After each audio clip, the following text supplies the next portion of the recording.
अस्सलाम वालेकुम, मैं हूं असलम कोकर और आप देख रहे हैं इन्फो स्टोरीज़। इस वक्त मैं मौजूद हूं अरशद शरीफ शहीद के घर के बाहर। उनकी जो मैयत है, उनका जो जस्ते खाकी है, वो क़ायद-ए-आज़म इंटरनेशनल हॉस्पिटल से उनके घर जो है मुंतकिल कर दिया गया है। मैं आपको बताता चलूँ कि यहाँ लोगों की एक बड़ी तादाद जो है वो मौजूद है। कल उनकी वालदा माजिदा ने यह कहा था कि उनके बेटे का एक शयाना शान किस्म का जनाजा होना चाहिए और फूलों से लदा होना चाहिए। तो आज ऐसा ही हुआ कि सुबह से ही यहाँ शहरी आना शुरू हो गए और पूरी गली जो है वो फूलों से सज गई है। आइए आपको इस गली की जो सारी सूरत हाल है वो भी साथ साथ आपको दिखाते हैं। ये गली है अरशद शरीफ की, आप देख सकते हैं कि सारी गली जो है वो मुकम्मल तौर पर इस वक्त कवर है। लोग बहुत ज़्यादा तादाद में यहाँ पे पहुँचे हैं ताज़ियत के लिए। आम शहरी, सिविल सोसाइटी, सियासतदान हूँ, गुलकार हूँ, वो यहाँ पे पहुँचे हैं। थोड़ी देर पहले यहाँ पे अताउल्लाह खान साहब खेलवी में नज़र है। वज़ीर आज़म आज़ाद जम्मू कश्मीर, साबिक़ वज़ीर आज़म सरदार अब्दुल क़य्यूम नियाज़ी, लोग जो हैं वो यहाँ पे पहुँच रहे हैं और ताज़ियत के लिए यहाँ मौजूद हैं। पुलिस जो है आप देख सकते हैं कि गली में बिल्कुल इस वक्त रश है। ये कुछ साहबान पहुँचे और उन्होंने इस हवाले से अरशद शरीफ को जो ताज़ियत के लिए पहुँचे, तो आप उसमें आप देख सकते हैं कि हक बात पर डट जाने वाला, पाकिस्तान से इश्क करने वाला, तुम्हें वतन की हवाएं सलाम कहती हैं। ये जनाब लोग यहाँ पे आए हैं अरशद शरीफ के साथ इज़हार यकजहती के लिए। फूलों की हवाले से मैं बात करूँ, जो उनकी वालदा माजिदा ने कहा था कि उनके बेटे का शयाना शान जो जनाजा है वो होना चाहिए और फूलों से लदा होना चाहिए। तो हमने यही देखा कि सुबह से ही गली में जो है वो फूल नज़र आए, फूल की पत्तियाँ हमें नज़र आईं।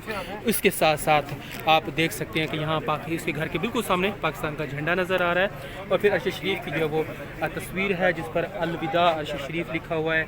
शहरी आ रहे हैं, ताज़ियत कर रहे हैं और फूल जो हैं वो यहाँ पर रख रहे हैं। फूलों के जो यहाँ पे गुलदस्ते हैं वो पेश किए जा रहे हैं।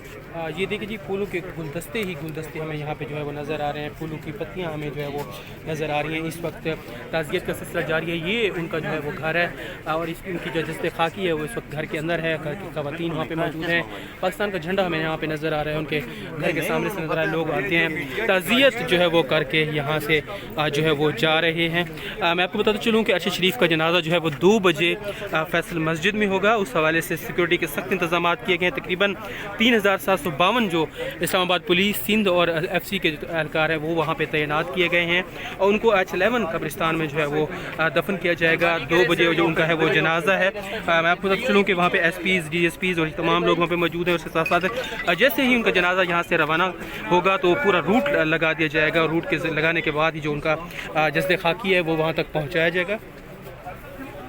ऐसे जो बंद किया हुआ है उन्होंने वक्त से पहले अगर पहुंचना चाहते हैं तो आप पहुंचेंगे। अभी टाइम है, आधा पौना घंटा है आपके पास और आप उस वक्त आप जनाजे में भी नहीं जा सकेंगे, इतने ज़्यादा लोग हैं। जी, यहाँ पे ये इंतज़ामिया की जानिब से ऐलान भी किया गया कि अगर आप लोग जनाजे में शरीक होना चाहते हैं तो अभी जो है वो पहुँचना शुरू हो जाएं, क्योंकि फैसल चौक से जो है वो रास्ता बंद कर दिया गया है। वहाँ से पैदल जाना है लोगों ने, तो उस हवाले से जाना पड़ रहा। अगर किसी ने जाना है तो वो जल्दी से वहाँ पर पहुँचे। वहाँ पे फिर बाद में जनाजे में नहीं पहुँच सकेंगे, क्योंकि यही लग ऐसा रहा है कि बहुत बड़ा जनाजा होगा अरशद शरीफ का जो फैसल मस्जिद में जो उसकी वो अदा किया जाएगा। अभी तक की सूरत हाल है। जैसे ही इनका जस देखा कि यहाँ से रवाना होगा हम आपको मज़ीद अपडेट्स भी जो है वो देते रहेंगे। अभी से जो है वो एम्बुलेंस भी पहुँचा, दरवाजे पे दोबारा आ गई है। थोड़ी देर तक अरशद शरीफ की जो जस्ते खाकी है वो यहाँ से ले जाया जाएगा। एम्बुलेंस जो है वो बिल्कुल उनके दरवाजे के सामने लगा दी गई है और इंतज़ामिया की जानिब से और जो अहल खाना है उनकी जानिब से भी कहा जा रहा है कि जो लोग शामिल होना चाहते हैं वो फैसल मस्जिद पहुँच जाए।